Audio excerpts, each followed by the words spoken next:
आज हम लोग कोवैलेंट कंपाउंड्स में हाइब्रिडाइजेशन के कॉन्सेप्ट्स को देखेंगे।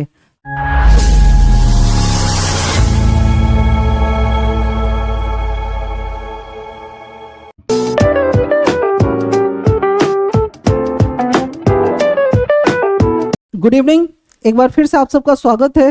हाइब्रिडाइजेशन क्या होता है? हाइब्रिडाइजेशन आपको बताएगा कि कोई कंपाउंड कैसे अपनी ज्योमेट्री बनाती है, कैसे अपना स्ट्रक्चर बनाता है, एक एलिमेंट कैसे दूसरे एलिमेंट के ऑर्बिट में जाकर ओवरलैपिंग करता है। स्टार्ट करते हैं हाइब्रिडाइजेशन। लिखिए, हाइब्रिडाइजेशन क्या होता है? One of the basic concept of chemistry, hybridisation. Hybridisation क्या होता है? आप सभी कोई पेन रख दीजिए और आराम से हमको केवल सुनना है, आपको समझना है। हमको प्रत्येक दिन हाइब्रिडाइजेशन नहीं करना है। हाइब्रिडाइजेशन क्या होता है, कैसे ये कोवैलेंट बॉन्ड्स को बनाने में मदद करता है। जितने भी कोवैलेंट कंपाउंड्स बनते हैं ना, वो हाइब्रिडाइजेशन से।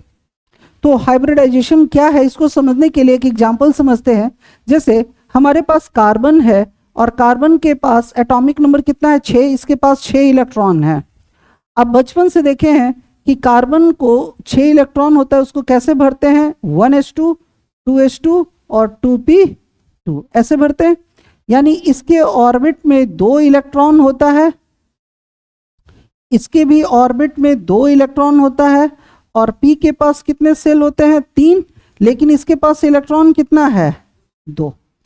अब S जो है हमारा फुलफिल्ड है, S में 2 रहता है, ये भी S फुलफिल्ड है। लेकिन P क्या है? फुलफिल्ड नहीं है। P में अधिकतम कितना रहता है? 6। और आपको बताएं कि कोई ऑर्बिट चाहता है या तो वो फुलफिल्ड रहे या तो हाफ फिल्ड रहे। तो P के पास या तो 6 रहता तो फुलफिल्ड होता, या तो 3 रहता तो हाफ फिल्ड हो जाता। लेकिन ये हाफ फिल्ड से एक कम है। ये हाफ फिल्ड से क्या है? एक कम है। ऐसी स्थिति में चाहेगा कि ये अपने आप को हाफ फील्ड स्टेबलाइज करे। तो कार्बन जो भी एलिमेंट प्रकृति में है ना, वो क्या करता है ना, इसी कार्बन की तरह अपनी स्टेबिलिटी को गेन करना चाहता है। जो स्थिति कार्बन के लिए बता रहे हैं, ऐसा ही सभी एलिमेंट खुद के लिए करता है। खुद को पहले क्या कोशिश करता है? या तो फुलफिल्ड स्टेबलाइज कर दो किसी भी तरह से। अगर फुलफिल्ड नहीं कर पा रहे हो तो कम से कम हाफ फील्ड स्टेबलाइज करो। तो कार्बन भी चाहेगा कि कम से कम हाफ फील्ड स्टेबलाइज हो जाए। इसके फर्स्ट ऑर्बिट में क्या है? 2 इलेक्ट्रॉन है, और सेकंड ऑर्बिट के S में 2 और सेकंड ऑर्बिट के P में क्या है? 2 है। S से ज्यादा एनर्जी किसकी होती है? P की। P से ज्यादा एनर्जी किसकी होती है? D का। और D से ज्यादा एनर्जी किसका होता है? F का। मतलब ऐसे समझिए 4 भाई है, S P D F। सबसे छोटा कौन होता है? S। और सबसे बड़ा भाई कौन है? F। S में अधिकतम 2, P में 6, D में अधिकतम 10 और F में अधिकतम 14। या तो हाफ फील्ड 1, 3, 5, 7। कोई भी सब ऑर्बिट चाहता है या तो फुलफिल्ड रहे या तो हाफ फील्ड रहे। यहां पे देखिए, S से बड़ा भाई कौन है? P। बड़ा भाई देख रहा है कि S छोटा भाई होकर वो फुलफिल्ड है, और जो बड़ा भाई है वो ना फुलफिल्ड है ना ही हाफ फील्ड है। ऐसी स्थिति में जो छोटा भाई है ना, अपना 1 इलेक्ट्रॉन इसको क्या करता है? डोनेट करता है। ठीक है ना? इसको इंटरनल रीअरेंजमेंट कहते हैं। जो ऑर्बिट होते हैं ना, अपने खुद के ऑर्बिटल को स्टेबिलिटी देने के लिए इलेक्ट्रॉन्स का रीअरेंजमेंट करता है। S अपना 1 इलेक्ट्रॉन अगर इसको दे दे तो ये भी हाफ फील्ड हो जाएगा और ये भी हाफ फील्ड हो जाएगा। तो ये खुद को अब क्या करेगा? हाफ फील्ड बनाने की कोशिश करेगा। अब ये हाफ फील्ड स्टेबिलिटी के लिए क्या करेगा? इलेक्ट्रॉन्स को इधर जंप करा दिया। इसको बोलते हैं ग्राउंड स्टेट। ग्राउंड स्टेट मतलब जब इलेक्ट्रॉन अपने स्वाभाविक स्थिति में रहता है। अपने स्वाभाविक स्थिति में कार्बन कैसे इलेक्ट्रॉन रखा था? 1s2, 2s2, 2p2। अब 1 इलेक्ट्रॉन को S से किस में जंप करवा रहे हैं? P में। तो जंप करवाने के लिए हमको एनर्जी देना होगा। जैसे आप बैठे हुए हैं और अगर आपके नीचे हम कोई गैस सिलेंडर लगा दे तो फटाक से उछलेंगे, एनर्जी ऑब्जॉर्ब करेगा तब तो छोटे ऑर्बिट से हायर ऑर्बिट में इलेक्ट्रॉन जंप करेगा। तो यहां से एक ऑर्बिट को इधर जंप कराने के लिए हमको एनर्जी देना होगा। इसको बोलते हैं एक्साइटेशन एनर्जी या एक्साइटेड स्टेट। एक्साइटेड स्टेट में अब ये क्या हो जाएगा, 1s2, 2s1 और 2p3। अब ये क्या हो गया, हाफ फिल्ड हो गया। s में भी आधा है, 2 के जगह अब 1 है, और p में 6 के जगह अब क्या है, 3 है। तो अब ये क्या हो गया, हाफ फिल्ड स्टेबल। अब इसके ऑर्बिट में कितने इलेक्ट्रॉन है, 2 फर्स्ट ऑर्बिट में, और दूसरे ऑर्बिट में 1। अब p में कितना है, 3, है ना। अब ऑक्टेट रूल क्या कहता है, ये तो फर्स्ट ऑर्बिट है, तो ये इसका लास्ट ऑर्बिट है, ठीक है ना। जो लास्ट ऑर्बिट होता है उसको क्या कहते हैं, वैलेंस शेल या वैलेंस इलेक्ट्रॉन। इसके पास, कार्बन के पास वैलेंस इलेक्ट्रॉन कितने हैं, 4। केमिस्ट्री कहता है कि ऑक्टेट रूल क्या कहता है, अगर कोई कंपाउंड्स बनता है तो प्रत्येक एलिमेंट चाहता है कि उसकी बाहरी कक्षा में कितने इलेक्ट्रॉन हो, 8। अभी कार्बन खुद के इंटरनल रीअरेंजमेंट से खुद को क्या कर पाया है, केवल हाफ फिल्ड स्टेबल। अभी भी ये फुलफिल्ड होने के लिए 4 इलेक्ट्रॉन्स की जरूरत रखता है। कहते ना, इंसान की जरूरतें जैसे पूरी नहीं होती है, उसी तरह एलिमेंट भी ऐसा ही है। पहले ये हाफ फिल्ड करने की कोशिश किया, जैसे हाफ फिल्ड हो गया ना, तो अब ये फुल फिल्ड के चक्कर में लग जाता है। और ये काम केवल कार्बन नहीं करता है, सभी कोई इसी रास्ते पे चलता है। तो हम लोग एक एग्जाम्पल से समझ रहे हैं कि कोई एलिमेंट कैसे वर्क करता है। तो कोई एलिमेंट अगर पहले हाफ फिल्ड नहीं है तो रीअरेंजमेंट करके खुद को हाफ फिल्ड करता है, अब वो फुल फिल्ड करने के चक्कर में लग जाएगा। तो अब ये क्या करेगा, इसको अभी भी 4 इलेक्ट्रॉन्स की जरूरत है।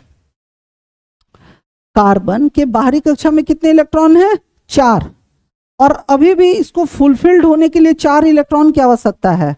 तो ये क्या करेगा, अपने आसपास ऐसे लोगों को देखेगा जिसके पास एक इलेक्ट्रॉन अनपेयर्ड अवस्था में है। देखो ये सब क्या है, एक एक इलेक्ट्रॉन है जो अनपेयर्ड है। कोई भी इलेक्ट्रॉन्स जोड़ा में रहना पसंद करता है, यह भी कैसे है, सिंगल। तो ये प्रकृति में अपने आसपास कार्बन क्या करेगा ना, ऐसे एलिमेंट को खोजेगा जिसके पास एक इलेक्ट्रॉन हो और जो इससे आकर क्या कर ले, शेयरिंग कर ले। जैसे ही इसके से शेयरिंग करेगा तो इसका काम बन जाएगा, ठीक है ना।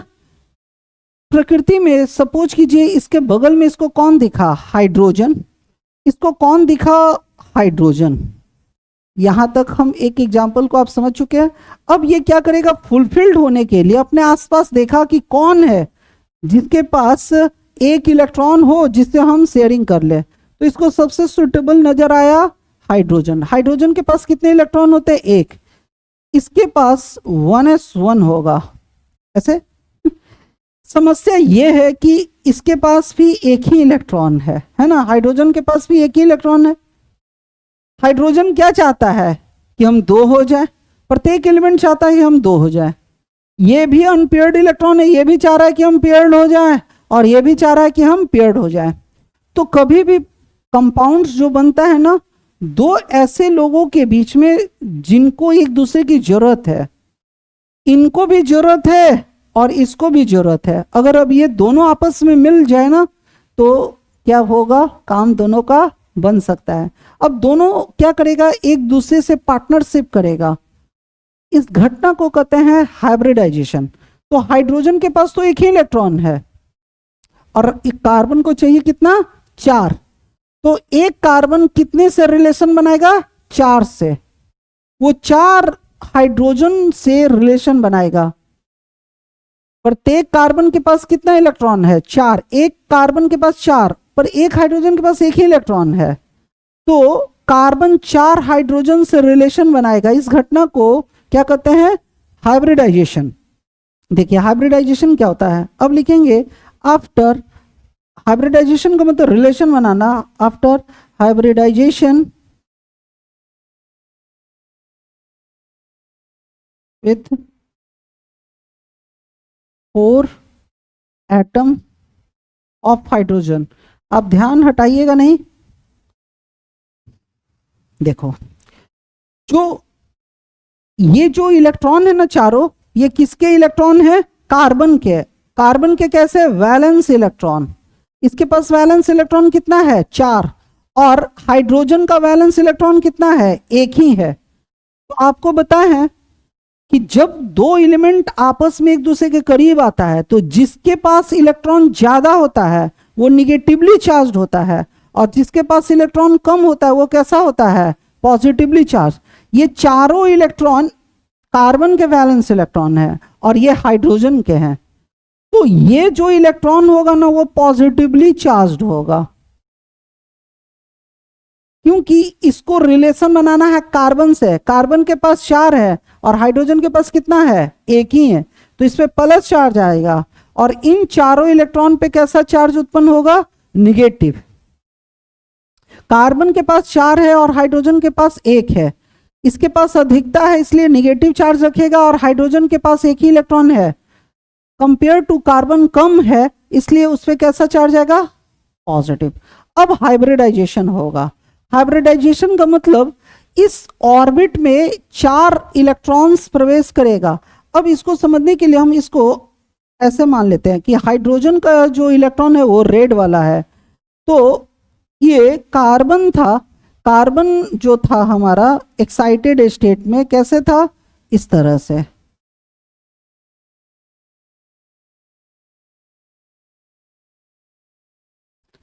अब ध्यान मत हटाइए,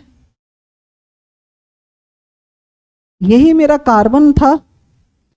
कार्बन था ना, ये कार्बन का सेल था, यहां पे हम हैं, ठीक है ना। कार्बन का ये सेल था। अब इसमें इंटर करेगा कौन? हाइड्रोजन का इलेक्ट्रॉन। कैसे इंटर करेगा? क्योंकि ये वाला इलेक्ट्रॉन है ना निगेटिवली चार्ज है और ये वाला क्या है? पॉजिटिवली चार्ज है। तो अब प्लस माइनस में क्या होगा? अट्रैक्शन होगा। कार्बन कैसा है? कुएं की तरह। बताएं, जो निगेटिव चार्ज होता है अपने जगह पे होता है, प्लस उसके तरफ जाता है। जब भी प्लस माइनस में आकर्षण होता है तो माइनस अपने जगह पे, प्लस उसके तरफ जाएगा। तो ये ऑर्बिट का जो ये इलेक्ट्रॉन है ना अपने जगह पे था और इस रेड वाले को अपने अंदर इंटर करवाएगा। पहला हाइड्रोजन इसमें चला गया इलेक्ट्रॉन, दूसरा हाइड्रोजन अपना इलेक्ट्रॉन लेकर यहां गया, तीसरा हाइड्रोजन यहां और चौथा यहां। ये ऑर्बिट किसका था? कार्बन का। और इलेक्ट्रॉन किसका इंटर हो रहा है? हाइड्रोजन का। This is called hybridisation. ठीक है ना। हाइब्रिडाइजेशन एक ऐसी घटना है जिसमें कोई अनस्टेबल ऑर्बिट, अनफिल्ड ऑर्बिट किसी और एटम के इलेक्ट्रॉन्स को अपने ऑर्बिट में क्या करता है?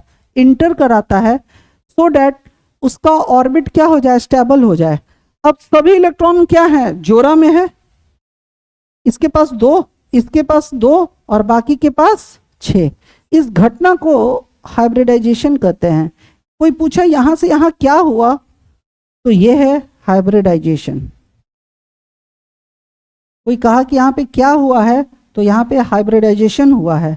हाइब्रिडाइजेशन के बाद अब ये 1s2 हो गया, ये 2s2 हो गया और ये 2p6 हो गया। इस हाइब्रिडाइजेशन का नाम क्या होगा? तो देखिए नाम कैसे रखते हैं। इस हाइब्रिडाइजेशन में एक ऑर्बिट s का पार्टिसिपेट किया है और 3 ऑर्बिट किसका पार्टिसिपेट किया है? p का। खड़ी हो जाओ, क्या बात है तुमको? क्यों मुर्गा जैसा छटपटा है? खड़े हो। इसमें एक ऑर्बिट किसका पार्टिसिपेट कर रहा है? s का। और 3 ऑर्बिट किसका पार्टिसिपेट कर रहा है? 3 सेल किसका पार्टिसिपेट किया है? p का। इस तरह से इस हाइब्रिडाइजेशन को कहेंगे, जो सेल पार्टिसिपेट करता है ना हम उसके अनुसार उसका नाम लिखते हैं। s का 1 पार्टिसिपेट किया और p का 1, 2, 3। इस हाइब्रिडाइजेशन को कहेंगे sp3। दुनिया में जितने भी कंपाउंड्स केमिस्ट्री में बने हैं ना 7 तरह के हाइब्रिडाइजेशन से। आपको बताया जितने भी यूनिवर्स में कंपाउंड एग्जिस्ट कर रहा है 99.99% कंपाउंड कोवैलेंट है। 1% भी कंपाउंड आयोनिक नहीं है। कुछ फ्रैक्शन ऑफ 1% का कुछ फ्रैक्शन ही कंपाउंड क्या है, आयोनिक कंपाउंड है। यानी अगर हमको केमिस्ट्री को सीखना है तो किसको सीखना होगा, कोवैलेंट कंपाउंड को। और कोवैलेंट बॉन्ड्स बनता कैसे, उसकी ज्योमेट्री कैसे होती है, ये सब कौन बताता है, हाइब्रिडाइजेशन। तो हाइब्रिडाइजेशन एक ऐसी घटना है जिसमें दो ऑर्बिट पार्टिसिपेट करता है। एक ऑर्बिट जो अनफुलफिल्ड था उसमें दूसरा ऑर्बिट अपने इलेक्ट्रॉन्स को क्या करता है, उसमें इंटर करवाता है, और इस इंटर के थ्रू क्या बनता है, एक कोवैलेंट कंपाउंड। सबसे पहले यहां तक हम लोग लिखते हैं कि हाइब्रिडाइजेशन होता क्या है। अब इसके एप्लीकेशन बताएंगे। हाइब्रिडाइजेशन में होता क्या है, कार्बन जो अनफिल्ड था हाइड्रोजन से क्या किया, ओवरलैपिंग। ऑर्बिट किसका था, फिर से कार्बन का, और इसमें इलेक्ट्रॉन किसका इंटर कर रहा है, हाइड्रोजन का। ये घटना ओवरलैपिंग है और इस प्रोसेस को क्या कहते हैं, हाइब्रिडाइजेशन।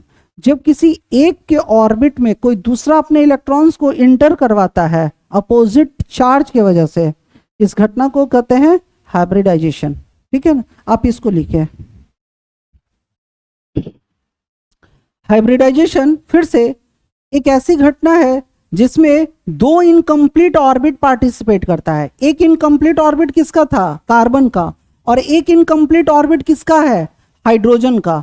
दोनों इनकम्प्लीट था और दोनों आपस में पार्टनरशिप करता है। पर इस पार्टनरशिप में कार्बन के ऑर्बिट में कौन जाता है, हाइड्रोजन का ऑर्बिट, इलेक्ट्रॉन। क्यों, क्योंकि कार्बन के सभी इलेक्ट्रॉन्स कैसे थे, निगेटिवली चार्ज, और हाइड्रोजन के इलेक्ट्रॉन्स कैसे थे, पॉजिटिवली चार्ज।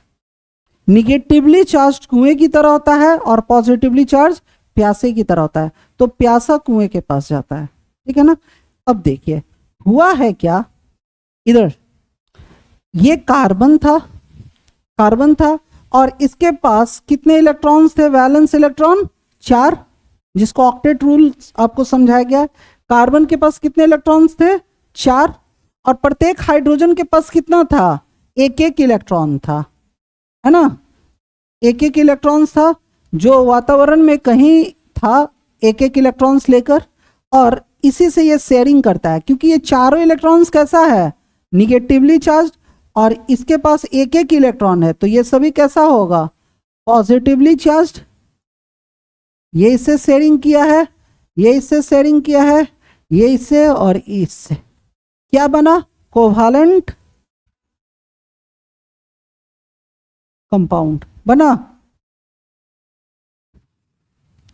अब ये सिग्मा बॉन्ड क्या होता है, जब कार्बन हाइड्रोजन से बॉन्ड बनाया तो हम ये सिग्मा बॉन्ड ही या सिंगल बॉन्ड ही क्यों बनाए। इधर देखो, यहां ये इलेक्ट्रॉन किसका था, ये ऑर्बिट किसका है, पी का ना। ये किसका है, ये सेल किसका है, ये वाला एस का है, और ये तीनों किसका है, पी का। तो पहला इलेक्ट्रॉन किस में गया है, एस का, एस में। ये सेल किसका है, एस का, और हाइड्रोजन का इलेक्ट्रॉन इसी सेल में एंटर किया है। तो ये कैसा है, एस, और ये भी कैसा है, एस। हम लोग पढ़े हैं कि एस एस, जब एस एस ऑर्बिट आपस में मिलता है तो हमेशा एक्सियल ओवरलैपिंग होता है और क्या बनता है, सिग्मा बॉन्ड। ये देखो फिर हाइड्रोजन एस सब ऑर्बिट का है, एस सब ऑर्बिट का था, बोलो ना। और कार्बन के पास 4 है, जिसमें एक इलेक्ट्रॉन किसका होगा, ये एस का है, और 3 किसका है, पी का है, और ये सभी एस एस का होगा, ये सभी एस एस का है ना। तो ये ओवरलैपिंग किसके बीच में हुआ होगा, एस और एस के बीच में। तो एस एस ओवरलैपिंग हमेशा कैसा होता है, एक एक्सिस पे होता है, सिंगल एक्सिस पे होता है, और क्या बनता है, सिग्मा बॉन्ड। ये ओवरलैपिंग किसके बीच में है, एस और पी के बीच में। एसपी ओवरलैपिंग फिर सिग्मा बॉन्ड बनाता है। ये भी ओवरलैपिंग किसका है, एसपी का, और ये भी एसपी का। तो एक बॉन्ड हमारा एसएस और 3 बॉन्ड किसका बन रहा है, एसपी एसपी से। एसएस और एसपी से हमेशा और हमेशा क्या बनता है, सिग्मा बॉन्ड। इसलिए कार्बन जो 4 बॉन्ड बना रहा है वो हमेशा कैसा होगा, सिग्मा बॉन्ड। और इसी को ऑक्टेट रूल क्या कहता है कि हाइड्रोजन को 2 इलेक्ट्रॉन चाहिए था, तो तो एक था, एक से शेयरिंग किया 2, प्रत्येक हाइड्रोजन क्या किया, एक एक कार्बन के इलेक्ट्रॉन से शेयरिंग किया, तो इन सबको 2-2 हो गया, और कार्बन के पास 4 था, 4 से शेयरिंग किया 8 हो गया। इस तरह से सब कोई खुश हो गया। इस खुशहाली के पीछे कॉन्सेप्ट किसका है, हाइब्रिडाइजेशन। तो ये शेयरिंग करने के पहले बहुत कुछ किया, अपने ग्राउंड स्टेट से खुद को एक्साइटेड स्टेट में ले जाता है, फिर आपस में देखता है अपने आसपास कौन ऐसा एलिमेंट है जो एक दूसरे का काम बना सकता है। जैसे कार्बन को कौन सुटेबल मिल गया, हाइड्रोजन। इसलिए मोस्ट ऑफ द जितने ऑर्गेनिक कंपाउंड्स होते हैं वो हमेशा किसके बने होते हैं, कार्बन और हाइड्रोजन का। कार्बन का सबसे बेस्ट पार्टनर कौन है, हाइड्रोजन, जो इजीली इसके साथ क्या करता है, हाइब्रिडाइजेशन। आप ये भी पढ़े होंगे कि कार्बन और हाइड्रोजन मिलकर क्या बनाता है, हाइड्रोकार्बन, और हाइड्रोजन को रिप्लेस कर कर हम कोई और डिराइव्ड हाइड्रोकार्बन बनाते हैं। तो पहले कार्बन हाइड्रोजन से ही जुड़ता है, ये अलग बात है, फिर हाइड्रोजन को रिप्लेस करके हम किसी और को लाते हैं। लिखिए, hybridisation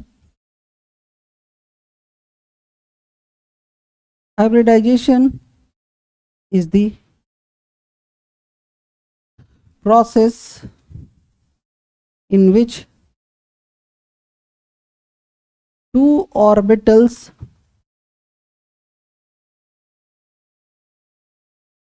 are participate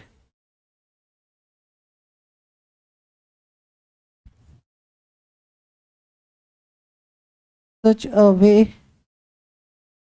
that a stable orbit is formed। Hybridisation एक ऐसी घटना है जिसमें two unstable orbits are participate in such a way that a stable orbit is formed। Due to hybridization,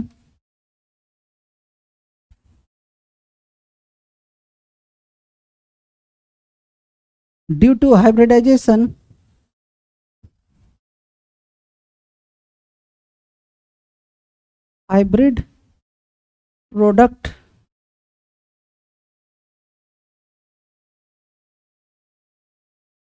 is formed which must be covalent compound।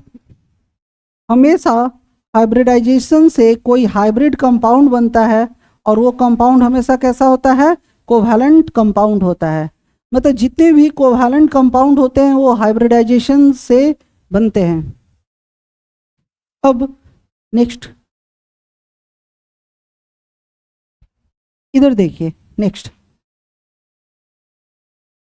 Heading लिखिए, orbital representation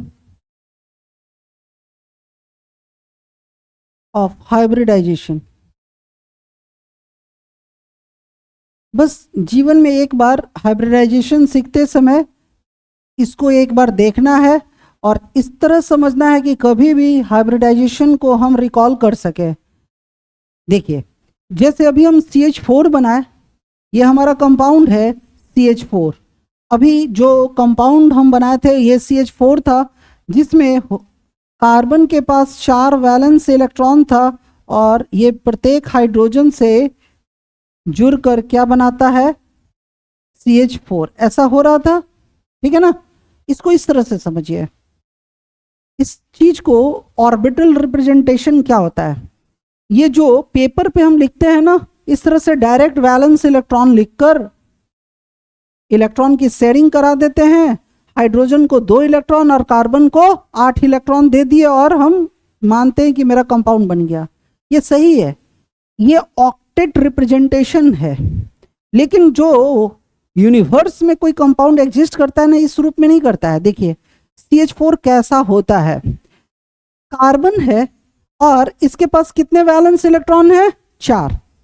carbon के पास कितने electron है, 4, और सभी चारों कैसे थे, अनपेयर्ड, एक एक इलेक्ट्रॉन था।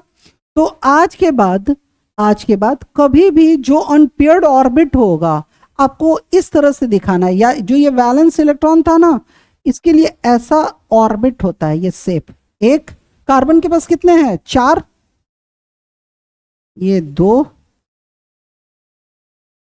ये 3 और ये 4।